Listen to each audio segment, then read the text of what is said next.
Imagine stepping into a cab, thinking it would take you home. The rain outside, the streets empty, the glow of streetlights stretching across wet pavement. It feels routine, harmless, but the meter is running, and the destination waiting for you is a place no one should ever see. Headlights cut through the fog, the city blurs. Every turn feels longer than the last.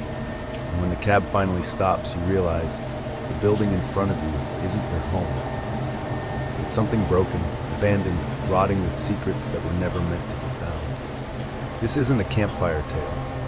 This isn't a rumor passed down in whispers. This is a story that happened to someone just like you. Would you have the courage to keep watching? If yes, subscribe now. And if you're too scared, explain why in the comments. We'll be watching. It begins on a rainy night in the city. The kind of night when the streets are quieter than usual, when the neon signs flicker against puddles, and the traffic lights seem to glow a little too long. A night when most people are already home, already behind locked doors. But not him. He was an ordinary man, the kind you might pass every day without remembering. He worked late hours, often stayed past his shift, and like anyone else, all he wanted was to get back to his apartment, to sleep, to escape the weight of the day. Tired eyes, heavy steps, jacket collar pulled tight against the drizzle. A routine decision. He walked past shuttered storefronts and darkened windows. The sound of his footsteps echoed louder than they should have on the slick pavement, as though the streets themselves were listening. No buses were running at that hour, no trains.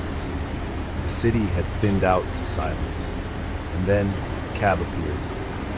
Headlights cutting through the mist, slowing as if it had been waiting for him all along. He didn't hesitate. He raised his hand, and the taxi stopped at the curb. The tires hissed against wet asphalt. The vehicle itself looked older than the rest. The paint dull, edges worn, the roof light glowing faintly as though it hadn't been serviced in years. He opened the door, slid inside, and immediately noticed the smell. Cigarette smoke, stale, heavy, lingering as though every ride before his had left it behind. The driver sat stiffly in the front. Not a greeting, not a glance, just silence. His face half hidden by the mirror, his hands fixed at 10 and a 2 on the wheel. The cracked rearview mirror reflected only fragments of his eyes, darting but never meeting the passengers. The man gave his address, clear enough for anyone to hear. The driver gave a short nod, not a word. The meter clicked to life with a hollow sound. And with that, the cab pulled away from the curb. At first, there was relief, shelter from the rain, the steady hum of tires on wet roads, a ride that would take no more than 15 minutes, maybe 20. He leaned back in his seat, breathing slowly, watching neon signs flicker across the fogged glass. But slowly, unease began to settle in. The silence stretched too far. The driver didn't look back, didn't speak, didn't confirm the address again. Just forward, always forward. The cracked mirror trembled faintly at every bump in the road, its broken glass reflecting just enough to show that the driver's face never turned. And for the first time that night, the passenger wondered, why had this cab, out of all the others, been the one to stop? The ride began the way any late-night trip might. The wipers dragged across the windshield with a tired rhythm, smearing the rain instead of clearing it. The hum of the engine filled the silence. For a moment, he almost believed it would be just another ordinary journey home. But small details have a way of standing out when you're tired. Details that don't make sense at first. He cleared his throat, leaned forward slightly, and repeated his address. Louder this time, more certain, the way you might speak to someone who hadn't heard. The driver didn't respond. No words, no glance. Just that same short nod, as if the question had been asked and answered before. The man frowned, settling back into his seat. He glanced at the meter. And that was when he noticed something strange. It hadn't started at 0. The red numbers glowed faintly through the glass, not showing the beginning of a trip, but a continuation. The fare was already climbing, as though the ride had begun long before he stepped inside. He told himself it was nothing, a mechanical fault, maybe an old machine. But as the digits ticked upward, the unease stayed. The windows began to fog, thick, uneven patches that blurred the neon lights outside into smeared halos. He raised a hand, wiping at the glass, expecting warmth from the heater. But the vents blew nothing at all. No heat, no air, only silence. Outside, the city rolled past, but something about it felt off. The streets seemed unfamiliar, even though he'd lived in that neighborhood for years. Buildings he didn't recognize slid past the windows, their signs weathered, their lights dim. He leaned forward again. "Excuse me, are you sure you're taking me to?" The driver didn't answer, just another nod, one slow movement of the head. The man's hand tightened around his phone. He thought about checking the GPS, confirming the route, but something in the pit of his stomach kept him from doing it. He stared harder out the window, searching for a landmark, and then he saw it. A street corner, dark, empty, the same tilted streetlight casting its cone of light on a boarded-up shop. 2 minutes later, he saw it again. Same corner, same tilted lamp, same boarded-up shop. His pulse quickened. He leaned closer to the glass, trying to catch the street names, but the signs were either gone or too blurred by rain to read. The city looked familiar, yet wrong, as though it had been rearranged. He swallowed hard, glancing at the meter again. The numbers ticked upward steadily, but his stomach dropped when he realized something else. The fare hadn't moved at all during the last 2 blocks. And then, suddenly, it jumped, skipping amounts in a way no machine should. The silence in the cab pressed against him. No radio. No sound from the driver, just the faint squeak of the wipers and the heavy pulse of his own heart. And then, curiosity overcame fear. He tilted his head toward the rearview mirror. The cracked glass reflected only pieces, fragments of the driver's face, a cheek, part of his jaw, enough to show a stillness that was unsettling. And then he froze. The driver's eyes, they were closed, shut tight, as though in sleep. Yet the cab never slowed, the wheel never drifted. The car glided forward, as if guided by something unseen. The man's breath caught in his throat. His hand hovered near the door handle. Because in that moment, he realized the truth. Someone was driving him through the city, but it wasn't the man behind the wheel. The cab rolled on, tire treads sliding over slick pavement, wipers dragging in their tired rhythm. But something had changed. The silence from the driver was no longer merely awkward, it had become unsettling. The kind of silence that seemed intentional, heavy, pressed into the space between them like a wall. The passenger shifted in his seat, his throat dry. He considered speaking again, but what would he say? He'd already given his address twice. He tried to start conversation. Nothing. Just that stiff nod, that face in the mirror, unmoving, and those eyes closed. He pressed his back against the seat and stared outside. The rain had softened, but the city looked stranger now. At first, it was the lamps. Streetlights that had glowed steady suddenly winked out as the cab passed them, one by one. Behind the vehicle, entire blocks fell into darkness as though swallowed by an unseen hand. He twisted in his seat to watch, but there was nothing left, only blackness where the city should have been. He turned forward again. He tried to steady his breathing, but something else was missing. Cars. There had been traffic earlier. Even at this hour, the city never fully slept. There were always delivery trucks, buses, cars crawling through intersections. But now, nothing. No headlights coming toward them, no brake lights ahead. Just the cab, its own engine humming against a growing void. The man rubbed at the window with his sleeve, peering harder. Empty streets stretched on, curving endlessly. No pedestrians. No sound but the wheels carrying him deeper into nowhere. Then came the static. It crackled faintly through the taxi's old radio. At first it seemed harmless, the kind of noise electronics make. But the longer he listened, the less harmless it became. Beneath the static was something else. Not music, not broadcast. Whispers, faint, broken syllables. Words he couldn't quite catch, rising and falling like breaths just beyond understanding. He leaned forward unconsciously, straining to hear, and for a moment, he thought one of the whispers spoke his name. The passenger snapped back in his seat, pulse racing. He stared at the driver, waiting for some reaction, a flicker, a glance, anything. The man's head never moved, hands fixed on the wheel, eyes still closed. The static grew louder, the whispers swelling into fragments of sentences, pleas, warnings, laughter, faint and hollow. The kind of sounds you only hear when the mind is tired, except he was wide awake. He looked to the dashboard, desperate for something ordinary to hold on to. The glow of the GPS screen. At least that would tell him where he was. But the screen flickered. Lines of digital maps collapsed into blocks of color, distorted pixels bleeding together. roads twisted in impossible loops, directions flashing nonsense. And then in one sudden flicker, the screen went black. Just like that, their path vanished. He pressed his hand against the seat in front of him, leaning closer. Hey, what's going on? Where are we going? The driver didn't answer. The cab slowed suddenly, then jerked into a turn without warning. The passenger's body slid against the seatbelt as the tires hissed over slick pavement. A detour. He looked out the window and realized he didn't recognize a single thing. The buildings were unfamiliar, shapes looming in the fog, windows dark, streets unmarked. The city he knew was gone. And deep inside, a thought took hold, one he didn't want to admit. He wasn't sure they were in the city anymore. The whispers from the radio stuttered, then fell silent. The cab pressed forward into emptiness. The only sound, the ticking of the meter, climbing higher, as if feeding off every second he stayed inside. He pressed his palms against his knees, trying to keep steady. His mind screamed for answers, but no answer came. Just the driver, silent, eyes closed, steering them into streets that no longer seemed to exist. And then came the question no one wants to ask.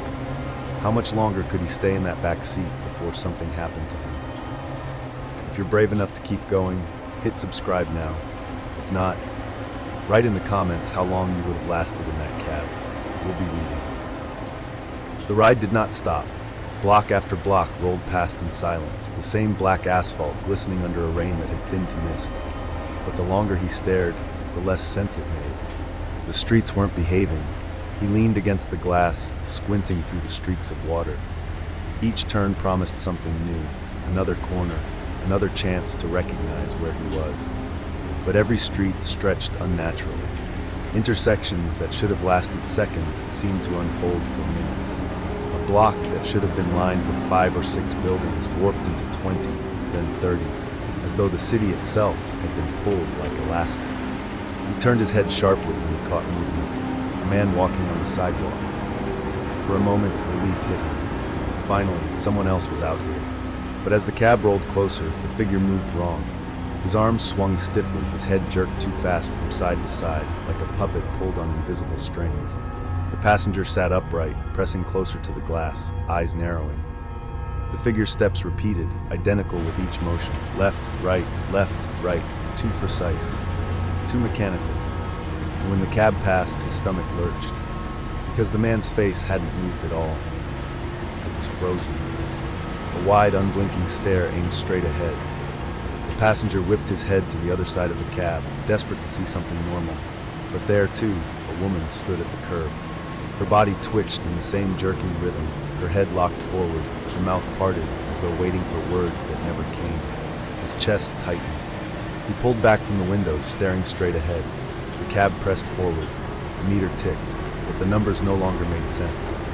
He glanced at it once, $8.40. He blinked, looked again, $13.10. The digits climbed in jumps, then froze entirely, glowing faintly. Seconds stretched. Then, with a soft mechanical click, the fare dropped, rewinding back to $9. The passenger swallowed hard. He rubbed his eyes, leaned closer. The meter skipped again, flashing random amounts, 18 G50, 42 dollars. Then blanked before climbing higher, as though mocking him. His pulse thudded in his ears. He opened his mouth to speak, but the words clung to his throat. He forced them out anyway. Where are we going? For the first time, the driver answered. A whisper. One word. Almost. The passenger froze. His knuckles turned white against the seat. Almost what? Almost where? The cab gave no answer. Instead, it turned. The wheels slid into the mouth of a tunnel, a yawning arc of stone and black dripping concrete. The overhead lights flickered as they entered, buzzing faintly, casting the cab in strips of light and shadow. The sound inside changed. The tires echoed against damp walls. The wipers screeched across the glass. His breath sounded too loud in his own ears. Halfway through, the lights overhead began to die. One by one, they blinked out, leaving sections of the tunnel in darkness. The cab pushed forward into black gaps, headlights catching only wet stone, the rest swallowed whole. The passenger clenched his jaw, eyes darting to the driver. Still no movement, still that closed-eyed face. And then, the last light above them flickered, buzzed, died. Darkness swallowed the tunnel. The cab kept moving. the only illumination the faint red glow of the broken meter. The passenger's breath caught. He turned toward the windows, desperate for some anchor. And then, just as suddenly, light. The cab emerged from the tunnel. Headlights swept over open ground, but the city was gone. The cab slowed. The first time in what felt like hours, the brakes engaged. The wheels hissed against wet pavement, and the car rolled to a stop at the curb. Relief struck the passenger for a moment, a sudden, dizzying rush of air in his lungs. He leaned toward the window, expecting to see the familiar facade of his apartment building. The rows of windows he knew, the lit stairwell, the heavy front door with its brass handle. But what stood before him wasn't home. It was something else entirely. The building rose in silence, broken and hollow. The walls crumbled in patches, brickwork exposed like wounds. Windows gaped empty, their glass long shattered. Sheets of plywood hung loosely across frames, scarred with graffiti. Dark stains bled down the stone like old water damage. The passenger blinked hard, rubbed at the fogged glass, convinced he was mistaken. But no, the sight didn't change. It wasn't his apartment. It wasn't even livable. And then he noticed something else. Light. Faint candlelight flickered in the upper floors. Not steady, not electric. The kind of light that sways with movement, glowing warm against ruin. It shouldn't have been there. No one should have been inside. But it was. His throat tightened. He turned his gaze down to the meter, searching for something concrete, something real. The numbers that had jumped and skipped throughout the ride had frozen.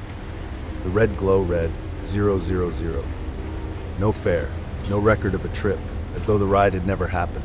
And then, for the second time, the driver spoke. One word, home. The voice was flat, without tone, without emphasis, a statement, not an answer. The passenger's breath hitched. His hand hovered near the door handle, torn between staying and leaving, but the silence pressed harder, heavier. The city around him, if it was even still the city, was gone. He had no choice. He stepped out. The rain had stopped. The air was colder now, heavy, unmoving. He pulled his jacket tight, glancing up at the ruined building again. Candlelight flickered once more in the upper windows, then died, leaving nothing but shadow. He turned to the street, hoping, praying for signs of life. A car passing, a pedestrian, anything. But there was nothing.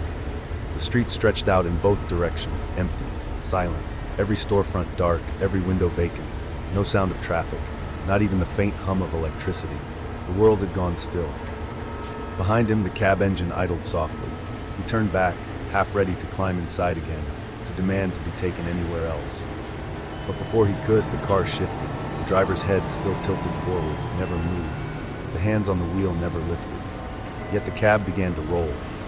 It pulled away from the curb in silence, headlights sweeping briefly across the cracked pavement. The passenger watched, frozen.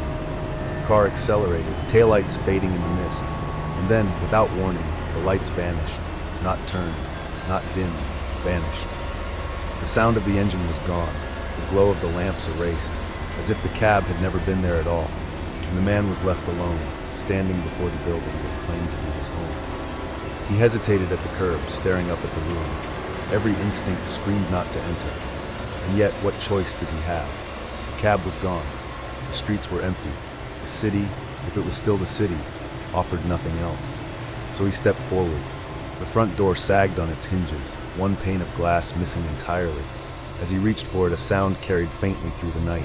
Footsteps. Behind him, he spun, heart hammering, scanning the empty street. Pavement glistened wet, rows of darkened storefronts staring blankly back. Not a soul in sight. Yet the sound had been real, a steady rhythm on stone. His breath caught. He waited, listened. Nothing. Slowly he pushed the door open. It creaked wide, echoing too loudly into the hollow space beyond. The air inside hit him like a wall, thick with dust, heavy with dampness. Every breath tasted of rot, of stone that hadn't seen sunlight in years. The floor crunched underfoot, debris scattered across cracked tiles. Water dripped steadily from somewhere above, tapping a rhythm into the silence. He pulled his jacket closer and looked around. The lobby stretched before him in ruin. Once, it might have been grand. Wide entrance hall, columns, staircases rising in opposite directions. Now it was broken. Furniture lay splintered in corners. The sofa sagged, its stuffing spilling out in pale clumps. Wallpaper curled away from the walls, its patterns faded to stains. And yet, among the decay, there were photographs. Dozens of them. They lined the walls in uneven frames, black and white portraits, Polaroids faded to yellow, larger prints behind glass, some cracked, some smeared. He stepped closer, his throat tightening, because the photographs were not strangers. They were rooms, interiors.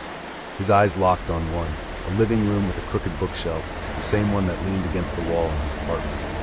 Another photo showed a small kitchen, counters chipped in familiar places. A third, his bedroom, years ago, before the paint, before the repairs, the same space but older, as though the building had been collecting his life in fragments.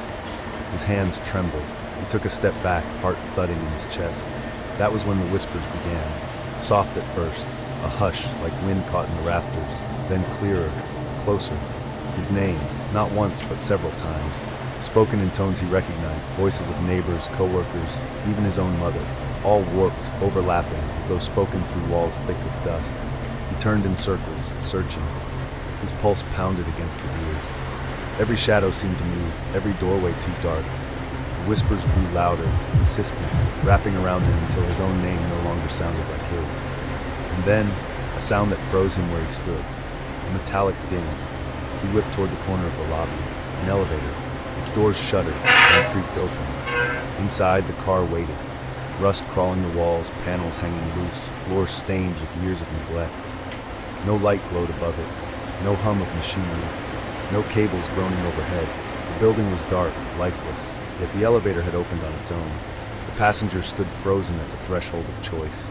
Behind him, the whispers swelled, calling his name with urgent rhythm. Ahead, the elevator waited, mouth open in silence. And in that moment, one truth became clear. Whatever lived in that building already knew he had come inside. The elevator doors stood open, waiting. The man's chest rose and fell with sharp, uneven breaths. He told himself not to step inside. He told himself it was wrong, that elevators in dead buildings do not work. And yet, the whispers behind him pressed closer, urging, beckoning. So he entered. The doors shuttered, closed with a metallic grind, and the car jolted upwards. No buttons glowed, no floor indicators lit, just the sensation of rising, cables straining in silence. When the doors opened, he found himself in a hallway. The walls were cracked, peeling, lined with heavy wooden doors. Each had a tarnished brass plaque, and each plaque bore a name. Not numbers, not apartments, names. He leaned closer, tracing one with his finger. The letters spelled out a full name, not his, but someone else's. The kind of name you'd expect in a registry, carved deep, permanent. He moved to the next. Another name, and another. Door after door, names stretched down the hall. Some familiar, some not. Names he thought he'd heard whispered on the ride. He swallowed hard, tried one of the handles. The knob turned with ease. Inside was a room, not abandoned, but preserved. A diner. Bright lights, chrome stools, checkered floor, waitresses in pressed uniforms, a jukebox in the corner, flickering faintly. But something was wrong. The figures inside were frozen mid-motion. A woman pouring coffee, her hand suspended in air. A man lifting a cigarette, smoke locked in place above the match. None of them moved. None of them breathed. He stepped back, heart racing, and shut the door. He tried another. This one opened into a subway car, but not the subway he knew. The benches were covered in orange vinyl, the kind he'd only seen in old photographs. Advertisements lined the walls, outdated brands, slogans from another era. Passengers sat in silence, heads down, faces blank. One man clutched a newspaper dated decades before. Another gripped the strap above his head, his knuckles white, though the train never moved. The air inside reeked of oil and dust. A hum vibrated faintly, but no movement came. The entire car was a memory, sealed away and waiting. He backed out, shaking, sweat slick against his palms. Door after door, each opened into another fragment of the city's past.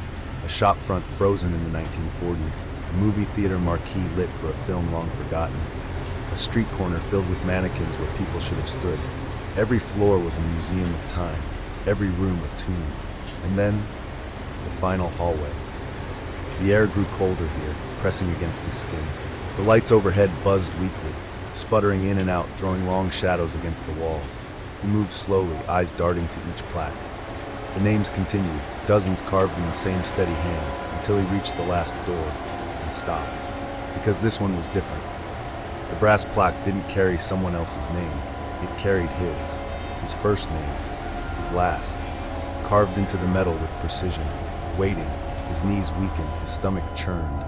He reached forward, hesitating at the handle. The whispers swelled again, filling the hallway louder than before, urging him, commanding him. He pushed the door open. The room inside stole his breath. It was his apartment, not as it was when he left that night, but as it might be after years of rot. The paint peeled in long strips. The ceiling sagged under water damage. Furniture sagged under mold. His bookshelf leaned, broken.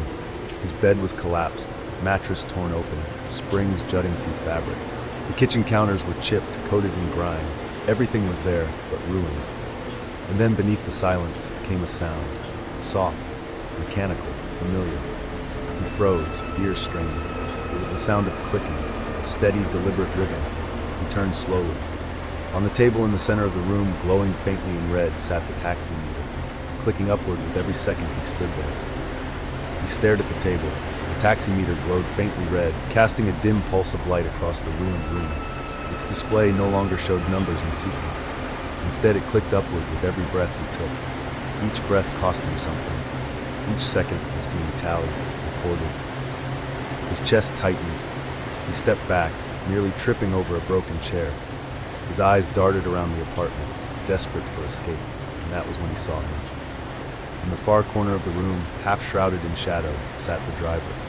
The same stiff posture, the same hands resting on invisible controls. Only now his head was raised, tilted just enough for his face to catch the light. His eyes were still closed, but his lips moved, whispering. The sound crawled across the walls, curling into the passengers' ears. The words came soft, stretched, as if they had always been there. You've always lived here. The man's breath quickened. His skin prickled cold. His mind screamed, "No, this isn't mine. This isn't home."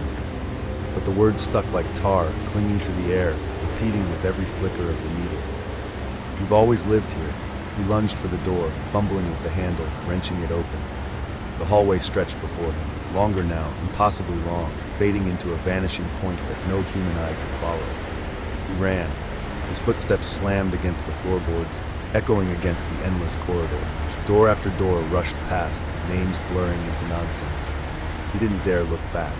The whispers followed anyway, slipping through the walls, filling the air like smoke. And still, behind every sound, the clicking. The meter, counting each step, each breath. The hallway bent subtly as he ran, curving where no building should curve, folding in on itself. He pushed harder, lungs burning, but the end never came. The shadows lengthened. The air grew heavier. His heart thundered, but still the corridor stretched, infinite, unyielding. Somewhere behind him, the whisper came again, closer. "You've always lived here." He staggered, nearly falling. His hands pressed against the walls, peeling wallpaper crumbling under his grip. Panic surged. No matter how fast he ran, the hallway never ended. And deep down he knew, the building wasn't letting him out. Did you make it out? If you think you could escape, prove it. Subscribe now. If you wouldn't, if you know you'd be trapped just like him, then write it in the comments right now. Say the words, "I wouldn't survive, we'll be watching." The hallway trembled.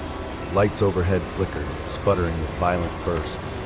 For a second, the walls were washed in sterile white. The next second, darkness swallowed everything. Each flicker revealed new distortions. Door frames shifted, wallpaper peeled in strips that weren't there before. Shadows bled into places they shouldn't have reached. And the sound, the meter. It had never stopped, but now it quickened. What once clicked with each breath now clattered, racing ahead like a clock wound too tightly. The rhythm no longer matched his body. It accelerated beyond him, every tick hammering into his chest like nails. He staggered, slamming his fists against the walls. Plaster cracked, flakes of paint dusted his hands. His voice tore out, desperate, ragged. "Help! Somebody help me!" And then, faintly, he heard it. Traffic. Not here, not in this place, but beyond. The low hum of engines, tires splashing through puddles, a horn blaring somewhere in the distance. The world he knew was still there. Close. So close it bled through the walls.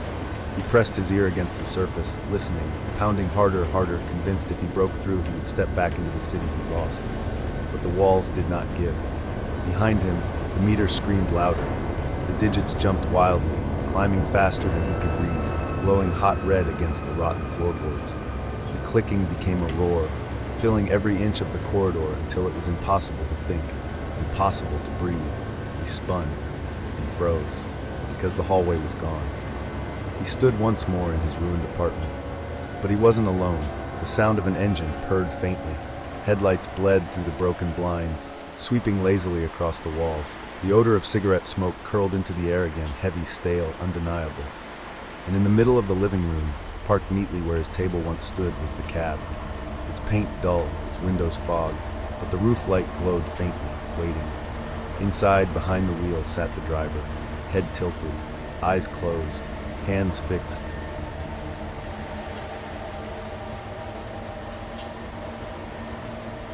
Steady at 10 and 2. And this time he wasn't whispering from the shadows. This time his lips moved clearly. The driver turned his face just enough for the passenger to see the pale line of his jaw, the cracked reflection of his smile in the mirror. The rear door opened with a soft, mechanical click, and the voice came, calm, certain. "Get in. The ride's not over." The man's breath froze in his throat, his knees locked in place. The sound of traffic faded. The smell of smoke thickened. The cab waited, and the room fell into silence. Would you dare step back into that cab? If yes, subscribe now, and if no, confess why in the comments below, because some rides never end. Cut to black.